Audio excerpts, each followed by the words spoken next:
ఏ సూర్యభగవానుడి యొక్క తేజస్సు మనల్ని అందరినీ కూడా అన్ని విషయముల్లో ఇది సరైనది, ఇది సరైంది కాదు అని నిర్ణయించుకునే విషయములన్నింటిలో కూడా ఏ సూర్య తేజస్సు అయితే మనల్ని అందరినీ కూడా ప్రేరేపిస్తూ ఉన్నదో ఆ సూర్య తేజస్సుని నేను ధ్యానం చేస్తున్నాను అని యోదేవస్సవితాస్మాకం ధియో ధర్మాదిగోచరా ప్రేరయేత్తస్య యద్భర్గస్తద్వరేణ్యముపాస్మహే. ఇక్కడ అనేక రకములైన తేజస్సులు మనకు కనిపిస్తూ ఉంటాయి. ఉదాహరణకి ఆ దీపంలో ఉన్న తేజస్సు కూడా తేజస్సే, దానికంటే ప్రౌఢమైన అగ్నిజ్వాలలో ఉన్న తేజస్సు కూడా తేజస్సే.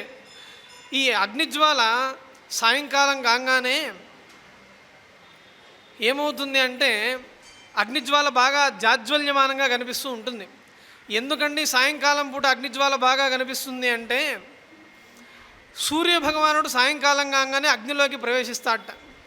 అలా సూర్యభగవానుడు అగ్నిలోకి ప్రవేశించడం చేత దూరం నుంచి అగ్నిజ్వాల చాలా స్పష్టంగా కనిపిస్తూ ఉంటుంది.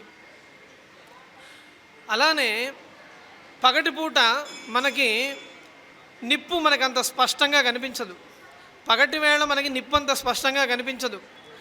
దానికి కారణం ఏంటి అంటే ఉద్యంతం వావాదిత్యం అగ్నిరను సమారోహతి. పగటి వేళ కాగానే అగ్ని తేజస్సు సూర్యుడిలోకి ప్రవేశించేస్తుంది. ఆ అగ్ని తేజస్సు సూర్యుడిలోకి ప్రవేశించింది కాబట్టి మనకు పగటిపూట అగ్గిపుల్లను వెలిగిస్తే మనకు ఆ జ్వాల తెలియదు. అదే రాత్రిపూట వెలిగిస్తే చాలా స్పష్టంగా కనిపిస్తుంది. రాత్రిపూట స్పష్టంగా కనిపించడానికి సూర్య తేజస్సు అగ్నిలో ప్రవేశించింది కాబట్టి అగ్ని బాగా స్పష్టంగా కనిపిస్తుందని మనకు అనేక చోట్ల కనిపిస్తూ ఉన్నది.